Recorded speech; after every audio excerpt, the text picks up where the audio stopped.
ടാലിയിൽ inventory ആയിരുന്നു നമ്മൾ കഴിഞ്ഞ കുറേ ക്ലാസ്സുകളിലായിട്ട് പഠിച്ചുകൊണ്ടിരുന്നത്. ഇനി അതിൻ്റെ പ്രോബ്ലംസ് നോക്കാം. ഫസ്റ്റ് ക്വസ്റ്റ്യൻ നോക്കാം. Aravind trading company MG Road Ernakulam has 3 departments such as purchase, production and sales. Allocate the following expenses among them. അപ്പോൾ നമ്മളോട് പറഞ്ഞിരിക്കുന്നത് അരവിന്ദ് ട്രേഡിംഗ് കമ്പനിക്ക് 3 ഡിപ്പാർട്ട്മെന്റ് കൊടുത്തിട്ടുണ്ട്. അതായത് പർച്ചേസ്, പ്രൊഡക്ഷൻ, സെയിൽസ്. ഈ 3 ഡിപ്പാർട്ട്മെന്റിലേക്ക് നമ്മൾ എന്ത് ചെയ്യുക? എക്സ്പെൻസ് ഡീറ്റെയിൽസ് തന്നിട്ടുണ്ട്, അത് അലോക്കേറ്റ് ചെയ്യുക. സാലറി ടോട്ടൽ എമൗണ്ട് 75,000 ആണ്. അത് പർച്ചേസിന് 25,000, പ്രൊഡക്ഷന് 30,000, സെയിൽസിന് 23,000 എന്നുള്ള രീതിയിൽ അലോക്കേറ്റ് ചെയ്യുക. പിന്നെ ഇലക്ട്രിസിറ്റി പറഞ്ഞിട്ടുണ്ട്. ഇലക്ട്രിസിറ്റി ടോട്ടൽ എമൗണ്ട് നമുക്ക് 28,000 ആണ് തന്നിരിക്കുന്നത്. അത് പർച്ചേസ് ഡിപ്പാർട്ട്മെന്റിന് 8,000, പ്രൊഡക്ഷൻ ഡിപ്പാർട്ട്മെന്റിന് 15,000, സെയിൽസ് ഡിപ്പാർട്ട്മെന്റിന് 5,000 എന്നുള്ള രീതിയിൽ അലോക്കേറ്റ് ചെയ്യാം. ടെലിഫോൺ ചാർജ് തന്നിട്ടുണ്ട് 18,000 ആണ്. പർച്ചേസ് ഡിപ്പാർട്ട്മെന്റിന് 7,500, പ്രൊഡക്ഷൻ ഡിപ്പാർട്ട്മെന്റിന് 2,500, പിന്നെ സെയിൽസിന് 8,000. ഈ രീതിയിൽ അലോക്കേഷൻ നടത്താനാണ് പറഞ്ഞിരിക്കുന്നത്. അപ്പം നമുക്കതിന്റെ സ്റ്റെപ്സ് നോക്കാം. അതിന് മുന്നേ നമുക്ക് ഇവിടെ എന്താണ് ചെയ്യേണ്ടത്? ഈ പർച്ചേസ്, പ്രൊഡക്ഷൻ, സെയിൽസ് ഇത് നമ്മൾ എന്തായിട്ടാണ് ഇവിടെ കൺസിഡർ ചെയ്യുന്നത്? കോസ്റ്റ് സെന്റേഴ്സ് ആയിട്ടാണ് നമ്മൾ കൺസിഡർ ചെയ്തിരിക്കുന്നത്. കോസ്റ്റ് സെന്റേഴ്സ് ആയിട്ട് കൺസിഡർ ചെയ്തിട്ട് നമ്മൾ എന്ത് ചെയ്യാണ്? അതിന് നമുക്ക് എക്സ്പെൻസസ് അലോക്കേറ്റ് ചെയ്യാനായിട്ട് പോവുകയാണ്. അപ്പോൾ ഈ ക്വസ്റ്റ്യൻ ഒരു കോസ്റ്റ് സെന്റർ എങ്ങനെ ക്രിയേറ്റ് ചെയ്യാം, പിന്നെ അതിനകത്തേക്ക് എങ്ങനെ അലോക്കേഷൻ നടത്താം എന്നുള്ളതിന്റെ ഒരു ക്വസ്റ്റ്യൻ ആണ്. ഇവിടെ ഓരോ സ്റ്റെപ്സ് ആയിട്ട് നോക്കുക. ആദ്യം നമുക്ക് എന്ത് ചെയ്യാം? ഒരു കമ്പനി ക്രിയേറ്റ് ചെയ്യാനായിട്ട് പറഞ്ഞിട്ടുണ്ട്. അപ്പം ഞാൻ ഓൾറെഡി ഇവിടെ ഒരു കമ്പനി, അരവിന്ദ് ട്രേഡിംഗ് കമ്പനി എന്നൊരു കമ്പനി ക്രിയേറ്റ് ചെയ്തിട്ടുണ്ട്. ഈ നിങ്ങൾ ക്രിയേറ്റ് ചെയ്തിട്ടില്ലെങ്കിൽ കമ്പനി ക്രിയേറ്റ് ചെയ്യാം. ഓൾറെഡി ക്രിയേറ്റ് ചെയ്ത് വെച്ചിട്ടുള്ള കമ്പനി ആണെങ്കിൽ എന്ത് ചെയ്യുക? സെലക്ട് കമ്പനിയിൽ പോയിട്ട് കമ്പനി സെലക്ട് ചെയ്യാം. വേണ്ടത് അരവിന്ദ് ട്രേഡിംഗ് കമ്പനി എന്നുള്ളത് സെലക്ട് ചെയ്തു. രണ്ടാമത്തെ സ്റ്റെപ്പ് നോക്കുക. അതിൽ നമ്മളോട് പറഞ്ഞിരിക്കുന്നത് F11 ഫീച്ചർ എടുത്തിട്ട് മെയിൻറ്റെയിൻ കോസ്റ്റ് സെന്റർ എന്നുള്ള ഓപ്ഷൻ S ആയിട്ട് കൊടുക്കാനാണ് പറഞ്ഞിരിക്കുന്നത്. നമുക്ക് അത് ചെയ്യാം. F11 ഫീച്ചർ എടുക്കുക. അതിൻ്റെ അകത്ത് അക്കൗണ്ടിങ് ഫീച്ചർ എടുക്കുക. അക്കൗണ്ടിങ് ഫീച്ചറിന്റെ അകത്ത് കോസ്റ്റ് പ്രോഫിറ്റ് സെന്റേഴ്സ് മാനേജ്മെന്റ് എന്നുള്ള ഓപ്ഷന്റെ താഴെയായിട്ട് ഇവിടെ മെയിൻറ്റെയിൻ കോസ്റ്റ് സെന്റർ എന്നുള്ള ഓപ്ഷനിൽ നോക്കുക. അതിവിടെ നോ ആയിട്ടാണ് കൊടുത്തിരിക്കുന്നത്. അത് മാറ്റിയിട്ട് എന്ത് ചെയ്യുക? S ആയിട്ട് സെറ്റ് ചെയ്യാം. അപ്പം മെയിൻറ്റെയിൻ കോസ്റ്റ് സെന്റർ എന്നുള്ള ഓപ്ഷൻ S ആയിട്ട് സെറ്റ് ചെയ്യുക. അതാണ് അടുത്ത സ്റ്റെപ്പ്. ഞാൻ S ആയിട്ട് കൊടുത്തിട്ടുണ്ട്. ഇനി കൺട്രോൾ A കൊടുത്ത് അക്സെപ്റ്റ് ചെയ്തു. രണ്ട് കാര്യങ്ങൾ ചെയ്തു. തിരിച്ച് ഗേറ്റ്വേ ഓഫ് ടാലിയിലേക്ക് തന്നെ പോവുക. അതിനുശേഷം എന്ത് ചെയ്യുക? കോസ്റ്റ് സെന്റേഴ്സ് ക്രിയേറ്റ് ചെയ്യുക. കോസ്റ്റ് സെന്റേഴ്സ് ഏതൊക്കെയാണ്? Purchase, production and sales. നമുക്കത് ക്രിയേറ്റ് ചെയ്യാം. അതിന് വേണ്ടിയിട്ട് നമ്മൾ അക്കൗണ്ട്സ് ഇൻഫോയിൽ പോവുക. അക്കൗണ്ട്സ് ഇൻഫോയിൽ പോയി കഴിയുമ്പോൾ ഇവിടെ ഗ്രൂപ്പ്സിന്റെയും ലെജറിന്റെയും താഴെയായിട്ട് കോസ്റ്റ് സെന്റർ എന്നുള്ളൊരു ഓപ്ഷനും കൂടി നമുക്ക് കിട്ടിയിട്ടുണ്ട്. അപ്പോൾ കോസ്റ്റ് സെന്റർ എന്നുള്ള ഓപ്ഷനിൽ ക്ലിക്ക് ചെയ്യാം. ക്ലിക്ക് ചെയ്ത് കഴിയുമ്പോൾ single cost centre, multiple cost centres എന്നുള്ള ഓപ്ഷൻ ഉണ്ട്. അപ്പോൾ നമുക്ക് ഓരോ കോസ്റ്റ് സെന്റർ ആയിട്ട് സെപ്പറേറ്റ് ആയിട്ട് ക്രിയേറ്റ് ചെയ്യണമെങ്കിൽ സിംഗിൾ എന്നുള്ള ഓപ്ഷൻ സെലക്ട് ചെയ്യുക. മൾട്ടിപ്പിൾ കോസ്റ്റ് സെന്റർ, ഒരേ സമയം ഒന്നിലധികം കോസ്റ്റ് സെന്റർ ക്രിയേറ്റ് ചെയ്യണമെന്നാണെങ്കിൽ നമുക്ക് മൾട്ടിപ്പിൾ കോസ്റ്റ് സെന്റേഴ്സ് എന്നുള്ള ഓപ്ഷൻ യൂസ് ചെയ്യാവുന്നതാണ്. നമുക്കിവിടെ ഒന്നൊന്നായിട്ട് ക്രിയേറ്റ് ചെയ്യാം. അപ്പം സിംഗിൾ കോസ്റ്റ് സെന്ററിൽ ക്രിയേറ്റ് ഓപ്ഷൻ എടുത്തു. അവിടെ നെയിം ആണ് ചോദിച്ചിരിക്കുന്നത്. നെയിം ഏതൊക്കെയാണ്? Purchase, production and sales. ആദ്യത്തെ ക്രിയേറ്റ് ചെയ്യാം. ആദ്യത്തേത് പർച്ചേസ്. പർച്ചേസ് എന്നുള്ള കോസ്റ്റ് സെന്ററിന്റെ പേര് കൊടുത്തു. അണ്ടർ പ്രൈമറി കോസ്റ്റ് സെന്റർ തന്നെയാണ്. ഇനി അത് അക്സെപ്റ്റ് ചെയ്യാം. അക്സെപ്റ്റ് ചെയ്തു. ഇനി അടുത്തത് കോസ്റ്റ് സെന്റർ ആണ് ചോദിക്കുന്നത്. അടുത്തത് പ്രൊഡക്ഷൻ. പ്രൊഡക്ഷൻ അണ്ടർ പ്രൈമറി തന്നെയാണ്. അക്സെപ്റ്റ് ചെയ്യാം. അതിനുശേഷം സെയിൽസ്, അതും അക്സെപ്റ്റ് ചെയ്തു. അപ്പൊ നമ്മൾ 3 കോസ്റ്റ് സെന്റേഴ്സ് ക്രിയേറ്റ് ചെയ്തിട്ടുണ്ട്. ഇനി ബാക്കിലേക്ക് പോവുക. ബാക്കിലേക്ക് പോകാനായിട്ട് കൺട്രോൾ Q പ്രസ് ചെയ്യുക. ഇപ്പം ഡിസ്പ്ലേ ഓൾട്ടർ എന്നുള്ള 2 ഓപ്ഷൻസും കൂടി ഇവിടെ കാണാനായിട്ട് പറ്റും. കാരണം നമ്മൾ എന്താണ്, നേരത്തെ സ്ക്രീനിൽ കോസ്റ്റ് സെന്റർ ഒന്നും ക്രിയേറ്റ് ചെയ്തിട്ടില്ലായിരുന്നു. ഇപ്പം നമ്മൾ കോസ്റ്റ് സെന്റേഴ്സ് ക്രിയേറ്റ് ചെയ്തിട്ടുണ്ട്. അത് കാണുന്നുണ്ടെങ്കിൽ ഡിസ്പ്ലേ ഓപ്ഷൻ എടുക്കുക. നമുക്ക് ലിസ്റ്റ് ഓഫ് കോസ്റ്റ് സെന്റേഴ്സ് വരും. ഇതിൽ ഏതെങ്കിലും ഒന്നിൽ ക്ലിക്ക് ചെയ്യുകയാണെങ്കിൽ ആ കോസ്റ്റ് സെന്ററിലേക്ക് നമുക്ക് പോകാൻ പറ്റും. ഇനി ഓൾട്ടർ ചെയ്യണമെങ്കിൽ നമുക്ക് ഓൾട്ടർ എന്നുള്ള ഓപ്ഷൻ ഉണ്ട്, അതെടുക്കാം. ഇനി ഓൾട്ടർനേറ്റീവ് സ്ക്രീനിൽ നിന്നുകൊണ്ട് വേണമെങ്കിൽ നമുക്ക് എന്ത് ചെയ്യാം? ഡിലീറ്റ് ചെയ്യാനായും പറ്റും. ഇവിടെ ഡിലീറ്റ് എന്നുള്ള ഓപ്ഷൻ ഉണ്ട്. ഓക്കെ, ഇത്രയാണ് കോസ്റ്റ് സെന്ററിനെ കുറിച്ച് പൊതുവെ പറയാനുള്ളത്. നമുക്ക് ക്വസ്റ്റ്യനിലേക്ക് തിരിച്ചു വരാം. കോസ്റ്റ് സെന്റേഴ്സ് ക്രിയേറ്റ് ചെയ്ത് കഴിഞ്ഞു. ഇനി അടുത്തത് എന്താണ്? ലെഡ്ജർ അക്കൗണ്ട്സ് ക്രിയേറ്റ് ചെയ്യുക. ലെഡ്ജർ അക്കൗണ്ട്സ് ക്രിയേറ്റ് ചെയ്യണം. ഏതൊക്കെയാണ്? Salaries, electricity, telephone charges. അത് ഏത് ഗ്രൂപ്പിന്റെ കീഴിലാണ് ക്രിയേറ്റ് ചെയ്യേണ്ടത്? ഇൻഡയറക്റ്റ് എക്സ്പെൻസസ്, എല്ലാം ഇൻഡയറക്റ്റ് എക്സ്പെൻസസിന്റെ കീഴിൽ തന്നെയാണ്. ഓക്കെ, അപ്പൊ നമുക്കത് ക്രിയേറ്റ് ചെയ്യാം. സാലറീസ്, ഇലക്ട്രിസിറ്റി, ടെലിഫോൺ ചാർജസ്, 3 അതിന് വേണ്ടിയിട്ട് accounts info, gateway of ടാലിയിൽ അക്കൗണ്ട്സ് ഇൻഫോ എടുക്കുക, അതിൻ്റെ ലെഡ്ജേഴ്സ് സെലക്ട് ചെയ്യുക, ക്രിയേറ്റ് കൊടുക്കുക. ക്രിയേറ്റ് കൊടുത്തു കഴിയുമ്പോൾ നെയിം ആദ്യത്തെ എന്തായിരുന്നു? സാലറീസ്. അപ്പം നമുക്കവിടെ സാലറീസ് എന്നുള്ള ലെഡ്ജർ ക്രിയേറ്റ് ചെയ്തു. അണ്ടർ ഇൻഡയറക്റ്റ് എക്സ്പെൻസസ് ഇവിടെയായിട്ട് type of ledger not applicable കൊടുക്കുകയാണ്.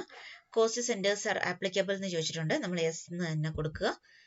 അതിനുശേഷം മെയിലിംഗ് ഡീറ്റെയിൽസ് കൊടുക്കാവുന്നതാണ്, ഓപ്പണിംഗ് ബാലൻസ് കൊടുക്കാവുന്നതാണ്, അക്സെപ്റ്റ് ചെയ്യാം. ഇതുപോലെ തന്നെ ഇലക്ട്രിസിറ്റി, ടെലിഫോൺ ചാർജസ് എന്നുള്ള 2 അക്കൗണ്ട്സും കൂടി ക്രിയേറ്റ് ചെയ്യുക. ഇപ്പോൾ ഇവിടെ ഞാൻ ഇലക്ട്രിസിറ്റി ക്രിയേറ്റ് ചെയ്യാൻ പോകണം. Electricity under indirect expenses, type of ledger not applicable, cost centres are applicable എന്നുള്ള സ്ഥലത്ത് യെസ് എന്ന് കൊടുക്കുക. ഓപ്പണിംഗ് ബാലൻസ് ഒന്നും കൊടുക്കുന്നില്ല, അക്സെപ്റ്റ് ചെയ്യുക. ഇനി അടുത്തത് ടെലിഫോൺ ചാർജസ് ആണ്.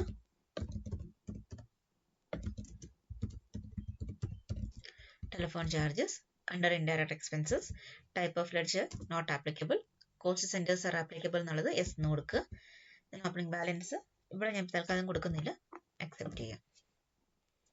ഓക്കെ, അപ്പോൾ ആവശ്യമുള്ള 3 ലെഡ്ജേഴ്സ് നമ്മൾ ക്രിയേറ്റ് ചെയ്ത് കഴിഞ്ഞു. ഇനി കൺട്രോൾ ക്യൂ കൊടുത്ത് ബാക്കിലേക്ക് പോവുക, തിരിച്ച് ഗേറ്റ് വേ ഓഫ് ടാലിയിലേക്ക് വരിക. അടുത്ത സ്റ്റെപ്പ് നോക്കാം. അടുത്തത് വൗച്ചർ ക്രിയേഷൻ ആണ്. നമുക്ക് ഏതാണ്? ഗേറ്റ് വേ ഓഫ് ടാലിയിൽ അക്കൗണ്ടിങ് വൗച്ചേഴ്സിൽ എന്തെടുക്കുക? പേയ്മെന്റ് വൗച്ചർ എടുക്കുക. അക്കൗണ്ടിങ് വൗച്ചേഴ്സിൽ പേയ്മെന്റ് വൗച്ചർ എടുക്കുക. പേയ്മെന്റ് വൗച്ചർ ഇപ്പം ഡബിൾ എൻട്രി മോഡിലാണ് കിടക്കുന്നത്. നമുക്കത് F12 കോൺഫിഗറിൽ പോയിട്ട് സിംഗിൾ എൻട്രി മോഡിലേക്ക് മാറ്റാം. ഇത് ഏത് രീതിയിൽ വേണമെങ്കിലും നിങ്ങൾക്ക് ചെയ്യാം. സിംഗിൾ എൻട്രി മോഡിലാണ് നമ്മുടെ എക്സാമ്പിളിൽ കൊടുത്തിരിക്കുന്നത്, അതനുസരിച്ചാണ് കാണിച്ചു തരാം. ഇനി അക്കൗണ്ട് എന്നുള്ള സ്ഥലത്ത് എന്ത് സെലക്ട് ചെയ്യുക? ക്യാഷ് അക്കൗണ്ട് സെലക്ട് ചെയ്യുക. ക്യാഷ് അക്കൗണ്ട് സെലക്ട് ചെയ്തിട്ടുണ്ട്. ഇനി ആദ്യത്തെ ഏതാണ്? സാലറീസ് ആണ് അല്ലെ? സാലറീസ് എന്നുള്ള അക്കൗണ്ട് നമുക്ക് സെലക്ട് ചെയ്യാം. സാലറീസ് സെലക്ട് ചെയ്തു. എത്രയാണ് എമൗണ്ട് പറഞ്ഞിരിക്കുന്നത്? ടോട്ടൽ എമൗണ്ട് 75,000 ആണ്. അപ്പോൾ എമൗണ്ടിന്റെ സ്ഥലത്ത് 75,000 എന്ന് ടൈപ്പ് ചെയ്യാം. എൻ്റർ കീ പ്രസ് ചെയ്ത് കഴിയുമ്പോൾ നമുക്ക് കോസ്റ്റ് അലോക്കേഷനുള്ള സ്ക്രീൻ കിട്ടും. അതായത് സാലറി എന്ന് പറയുന്ന ആ ഒരു പർട്ടിക്കുലർ അക്കൗണ്ടിന് വേണ്ടിയിട്ടുള്ള കോസ്റ്റ് അലോക്കേഷൻ ആണ് കൊടുത്തിരിക്കുന്നത്. അപ്പോൾ നമുക്ക് ഏതൊക്കെ കോസ്റ്റ് സെന്റർ ഉണ്ടായിരുന്നു? Purchase, production, sales. അതായത് ഈ 75,000 എന്ന് പറയുന്ന ടോട്ടൽ എമൗണ്ട് നമ്മൾ പർച്ചേസ് അക്കൗണ്ടിലേക്കും പ്രൊഡക്ഷനിലേക്കും സെയിൽസിലേക്കുമായിട്ട് ഡിവൈഡ് ചെയ്ത് കൊടുക്കണം. അപ്പോൾ അത് നമുക്ക് ചെയ്യാം. ആദ്യം കോസ്റ്റ് സെന്റർ സെലക്ട് ചെയ്യുക. നമുക്കിവിടെ പർച്ചേസ് സെലക്ട് ചെയ്യുക. പി എന്നുള്ള ടൈപ്പ് ചെയ്ത് കഴിഞ്ഞാൽ തന്നെ ലിസ്റ്റ് ഓഫ് കോസ്റ്റ് സെന്റേഴ്സ് എന്നുള്ളതിൽ പിയിൽ സ്റ്റാർട്ട് ചെയ്യുന്ന കോസ്റ്റ് സെന്റേഴ്സ് ഒക്കെ വരുന്നുണ്ട്. അപ്പോൾ അതിൽ ഞാൻ പർച്ചേസ് സെലക്ട് ചെയ്തു. പർച്ചേസിൽ എത്രയായിരുന്നു എമൗണ്ട് പറഞ്ഞിരുന്നത്? പർച്ചേസിന് 22,000. അവിടെ 22,000 എന്ന് ടൈപ്പ് ചെയ്തു. ഓക്കെ, ഇനി അടുത്തതാണ് പ്രൊഡക്ഷൻ. പ്രൊഡക്ഷൻ സെലക്ട് ചെയ്തു. പ്രൊഡക്ഷന് 30,000 ആണ് പറഞ്ഞിരുന്നത്, അത് സെലക്ട് ചെയ്തു. ഇനി അടുത്തത് സെയിൽസ് ആണ്. സെയിൽസിൽ റിമൈനിങ് 23,000 കൂടെ അലോക്കേറ്റ് ചെയ്തിട്ടുണ്ട്. അപ്പോൾ ഈ രീതിയിലാണ് നമ്മൾ സാലറീസ് എന്ന് പറയുന്ന പർട്ടിക്കുലർ അക്കൗണ്ടിൻ്റെ ലെഡ്ജർ എടുത്തിട്ട് അതിൻ്റെ 3 കോസ്റ്റ് സെന്ററിലേക്ക് അലോക്കേഷൻ നടത്തിയിരിക്കുന്നത്. ടോട്ടൽ എമൗണ്ട് 75,000 ആണ്. അത് പർച്ചേസിൽ 22,000, പ്രൊഡക്ഷനിൽ 30,000, സെയിൽസിലേക്ക് 23,000 ആയിട്ട് നമ്മൾ അലോക്കേറ്റ് ചെയ്ത് കൊടുത്തിട്ടുണ്ട്. അപ്പോൾ ടോട്ടൽ എമൗണ്ട് നോക്കുമ്പോൾ ഇവിടെ 75,000 എന്ന് കറക്റ്റായിട്ട് കിട്ടിയിട്ടുണ്ട്. ഇനി ഇത് അക്സെപ്റ്റ് ചെയ്യാം, എൻ്റർ ചെയ്യുക, ഇത് അക്സെപ്റ്റ് ചെയ്യാം. ഓക്കെ, സാലറീസിലേക്ക് കറക്റ്റായിട്ട് അലോക്കേഷൻ നടന്നിട്ടുണ്ട്. ഇനി ഇത് നരേഷൻ ആവശ്യമുണ്ടെങ്കിൽ നരേഷൻ കൊടുക്കുക, അതിനുശേഷം അക്സെപ്റ്റ് ചെയ്യുക. ഈ രീതിയിൽ തന്നെ നമ്മൾ ഇലക്ട്രിസിറ്റി എക്സ്പെൻസ് എന്നുള്ളതും ടെലിഫോൺ ചാർജ് എന്നുള്ളതും നമുക്ക് ഈ രീതിയിൽ തന്നെ കോസ്റ്റ് ലൊക്കേഷൻ ചെയ്യാവുന്നതാണ്. അപ്പോൾ അടുത്ത് നമ്മൾ സെലക്ട് ചെയ്യാൻ പോകുന്നത് ഇലക്ട്രിസിറ്റി എന്നുള്ള ലെഡ്ജറാണ്. അതിൽ ടോട്ടൽ എമൗണ്ട് 28,000 ആണ്. അപ്പോൾ അക്കൗണ്ട് അത് നമ്മൾ ഇവിടെ ക്യാഷ് അക്കൗണ്ട് തന്നെ സെലക്ട് ചെയ്യുക. പർട്ടിക്കുലേഴ്സിൻ്റെ താഴെയായിട്ട് ഇലക്ട്രിസിറ്റി എന്നുള്ള അക്കൗണ്ട് സെലക്ട് ചെയ്യുക. അവിടെ ടോട്ടൽ എമൗണ്ട് 28,000 ആയിരുന്നു പറഞ്ഞിരുന്നത്, അത് നമ്മൾ സെലക്ട് ചെയ്തു. അടുത്തത് കോസ്റ്റ് സെന്റർ ആണ്. കോസ്റ്റ് സെന്ററിൽ പർച്ചേസിന് 8,000, പ്രൊഡക്ഷന് 15,000. പർച്ചേസിന് 8,000, പ്രൊഡക്ഷന് 15,000. ഇനി അടുത്ത എത്രയായിരിക്കും? സെയിൽസ്. ബാക്കി ഉള്ള എമൗണ്ട് സെയിൽസിലേക്ക് അലോക്കേറ്റ് ചെയ്തോളും, 5,000. എൻ്റർ കീ പ്രസ് ചെയ്യുക. 3 കോസ്റ്റ് സെന്ററിലേക്കും അലോക്കേറ്റ് ചെയ്തിട്ടുണ്ട്. ഇനി നരേഷൻ ആവശ്യമുണ്ടെങ്കിൽ നരേഷൻ കൊടുക്കുക, അക്സെപ്റ്റ് ചെയ്യുക. അടുത്തത് ടെലിഫോൺ ചാർജസ് ആണ്. അക്കൗണ്ട് ഇവിടെ ക്യാഷ് അക്കൗണ്ട് സെലക്ട് ചെയ്യുക. പർട്ടിക്കുലേഴ്സിന്റെ താഴെയായിട്ട് ടെലിഫോൺ ചാർജസ് സെലക്ട് ചെയ്യുക. എമൗണ്ട് 18,000 ആയിരുന്നു, 18,000 എന്ന് കൊടുക്കുക. ദെൻ കോസ്റ്റ് സെന്ററിൽ പർച്ചേസിന് 7,500 പ്രൊഡക്ഷന് 2,500 ആണ്. അപ്പം പർച്ചേസിൽ 7,500 പ്രൊഡക്ഷന് 2,500 ആയിരുന്നു. ഇനി അടുത്ത എത്രയായിരിക്കും? സെയിൽസിലേക്ക് 8,000 എന്നുള്ള രീതിയിൽ അലോക്കേഷൻ നടന്നു. ദെൻ നരേഷൻ ഉണ്ടെങ്കിൽ കൊടുക്കുക, അക്സെപ്റ്റ് ചെയ്യുക.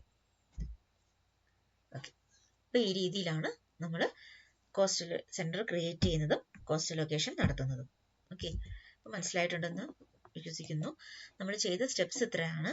ആദ്യം കമ്പനി ക്രിയേറ്റ് ചെയ്യുക, അതിനുശേഷം മെയിൻറ്റെയിൻ കോസ്റ്റ് സെന്റർ എന്നുള്ള ഓപ്ഷൻ സെറ്റ് ചെയ്യുക, അതിനുശേഷം കോസ്റ്റ് സെന്റേഴ്സ് ക്രിയേറ്റ് ചെയ്യുക. കോസ്റ്റ് സെന്റർ ക്രിയേറ്റ് ചെയ്യുന്നത് അക്കൗണ്ട്സ് ഇൻഫോ വഴിയാണ്.